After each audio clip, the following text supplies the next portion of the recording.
The Tale of the Woodcarver's Toy Shop by Joseph Holloway.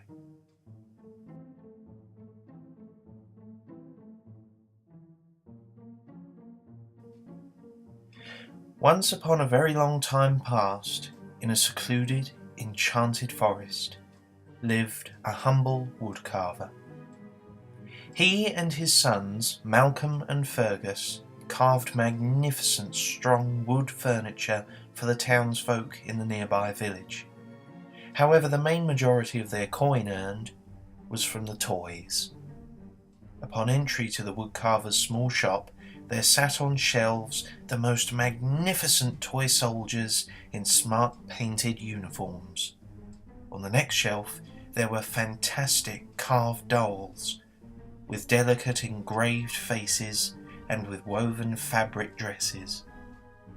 Every girl and boy was transfixed, and the humble woodcarver was very happy. One terrible day, the kingdom declared war on the neighbouring kingdom which the humble woodcarver and his sons were from. Worse still, Fergus and Malcolm were sent away to war. Whilst the woodcarver's sons were away, the woodcarver tried his best to work, building his wood furniture for the townsfolk. However, once word reached the town of the woodcarver's heritage, the loyal customers soon stopped making the journey to the woodcarver's small shop.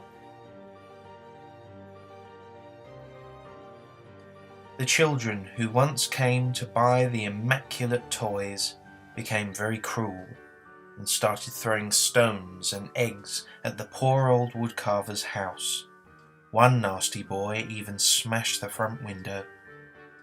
The woodcarver was so sad and angered by the town's cruelty that he closed up the shop and stopped carving. A whole year went by, and the woodcarver received a truly terrible letter that both Fergus and Malcolm had been killed whilst in battle. The woodcarver was heartbroken and abandoned himself to dark despair. Then, all of a sudden, there came a knock at the door. "We're closed," shouted the woodcarver bitterly, his voice breaking a little with grief. Knock, knock, knock. There it was again. Grinding his teeth in anger, the woodcarver stood up and stormed to the door, grabbing the handle and swinging it open, ready to strike. A little girl stood before him. Blonde-haired and pretty, she stood gazing up at the woodcarver. I just wanted to say that I'm sorry for the loss of your sons, sir." The woodcarver glared at the really rather tiny little girl. "You aren't sorry. Nobody in the village is sorry or even cares to be sorry anymore." The little girl smiled. "The village? Oh, I'm not from that cruelly place, sir." The woodcarver looked puzzled. "Then how could you come to have known?" "Your sons made me," she said, grinning and holding out her hand. The woodcarver was confused, but upon touching the girl's tiny hands, the woodcarver knew she was not a real little girl, but made of wood. So well sanded and carved and so well detailed that only the very best of woodcarvers would have known the difference. The woodcarver excitedly let the little girl inside, and together they talked. The girl eventually explained that her name was Alice, and that Malcolm and Fergus carved her because they had killed a little girl accidentally whilst in the army. So great was their grief, and so great was their pity, that the very soul of the little girl Alice was infused into their work. When the brothers died in battle, she fled back to the home of which they spoke so often. "They spoke of how kind you were and how loving your character," said Alice, to which the woodcarver laughed cruelly. Maybe once, but that was when my sons were living. Now, I am fueled only by hate." Alice looked sad. "You say it was their overpowering grief which fused your spirit to their craft?" he asked anxiously. "Why, yes, sir, and it was also their love which bade me obey them to come back here if they should fall," said Alice, looking up.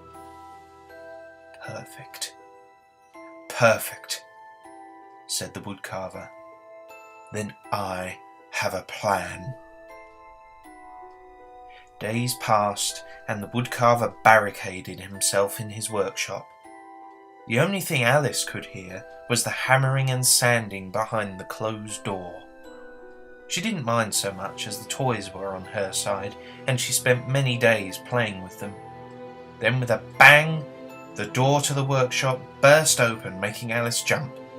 "Behold, Alice," he said with a cold smile. In his hand he held up a wooden toy. Alice walked over to look. "It looks like that horrible boy who comes to shout at you every day." The woodcarver laughed. "Yes, it is indeed. He isn't nearly as good as yourself, my dear, for it was my sons who were the master toy makers. But it is with carvings like this I intend to have my revenge." And with that, the woodcarver placed the little wooden boy on a shelf and went quickly back into his workshop without another word. Once again, days passed. Another wooden boy was made, just as detailed as the last. This time, the woodcarver started tidying up the shop. Alice helped him,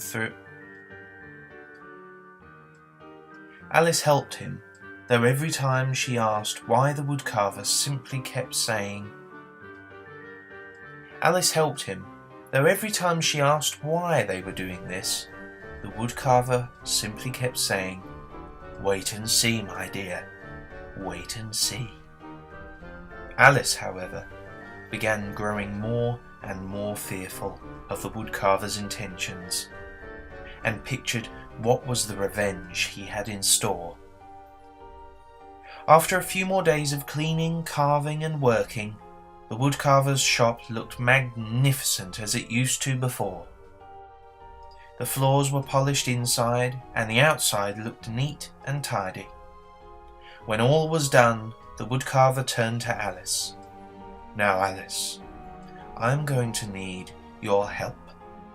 Place all the splendid toys carved by my sons in that wagon. We are going into town." Alice opened her mouth in disbelief. "No, grandfather, you can't go into that town. Not with those horrible townsfolk and children there." The woodcarver smiled. "Indeed we shall, my dear. Trust me, it's all part of my plan."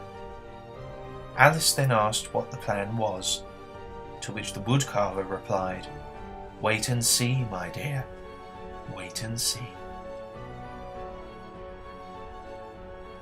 The welcome that Alice thought that she and the woodcarver would receive upon entering the town was exactly what she had envisioned and had feared. Townsfolk hurled insults and shouted abuse at them. Alice looked up at the woodcarver, who seemed quite calm and even happy as they rode into town. "Such cruelty! Even after a year the war has ended," said Alice grimly.